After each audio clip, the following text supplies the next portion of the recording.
Predsednik gradske opštine Palilula Aleksandar Jovičić je posetom poljoprivrednom gazdinstvu Trajana Toađera u Ovčiji obeležio početak akcije dezinfekcije i dezinsekcije objekata u kojima se drže goveda. Pokrenuli smo akciju preventive iz prostog razloga što se pojavio virus u okruženju u susednim zemljama, u Bugarskoj, u Grčkoj, nodularni dermatitis. To je virus krvgavosti, kako kažu, gde se prenosi taj virus putem komaraca, putem mušica i tako dalje. Opština Palilula je preventivno krenula da reaguje i mi ćemo u svim gazdinstvama na teritoriji naše opštine da izvršimo dezinsekciju i dezinfekciju.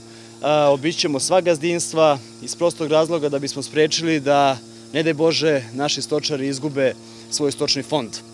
Ja apelujem i na sve ostale opštine, i gradske i prigradske, da pokrenu ovu inicijativu, da obiđu sva gazdinstva, da izvrše sve preventivne mere, da bismo sačuvali naša grla i da bi naši stočari i pored teških uslova u kojima rade, da se ne dozvoli da izgube stoku.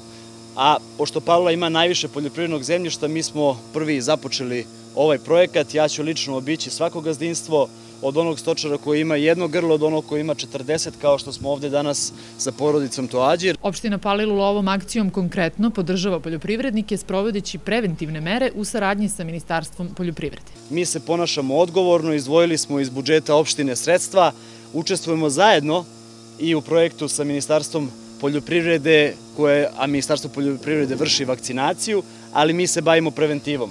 Mi ne želimo da dođemo u situaciju da stoka umire, tačnije da uginu na našoj teritoriji. Borit ćemo se da obezbedimo sva poljoprivredna gazdinstva, da stoka bude na sigurnom i zaštićena, jer na kraju krajeva naši vredni ljudi od toga žive i mi smo tu da to i potpomognemo. Inače, obaveza jeste da držaoci stoke sami to finansiraju, međutim i zbog teških uslova, zbog, da kažem, nedostatka finansijskih sredstava, mislim da niko ne može da zameri što je opština izdvojila iz budžeta sredstva i pomogla ovaj projekat, jer mnogo bi veći gubitak bio ukoliko bismo se bavili posledicama. Mislim da je ključni zadatak nas da se bavimo preventivom. Porodica Toađer su starosedeoci u Ovčiji i generacijama se bave poljoprivredom. Stoka im je zdrava, a ovo je prvi put da ih je obišao neko iz njihove opštine.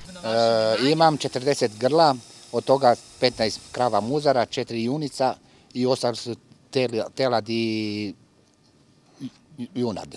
I sve u redu situacija? Situacija je dobra, sad zdrava, za sad je zdrava stoka, da.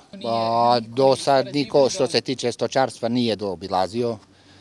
Sad mi smo zahvalni što neko brine o nama, bar se setio za nas stočare, da.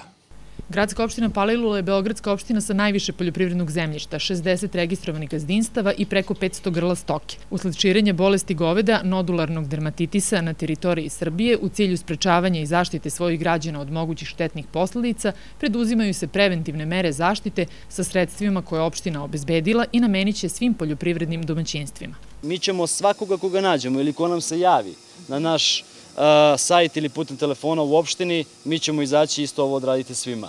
Ja pozivam sve ljude koji se bave poljoprivredom na našoj opštini da dođu u opštinu, da nas pozovu ili barem ako mi dođemo na vrata, da ta vrata otvore. Došli smo da pružimo ruku, da radimo zajednički i da Palilula bude, pored toga što je to gradska opština, i najveći izvoznik naših poljoprivrednih dobara, i stoke i poljoprivrednih dobara, kukuruz, pšenice i svega onoga što se gaji na našoj teritoriji.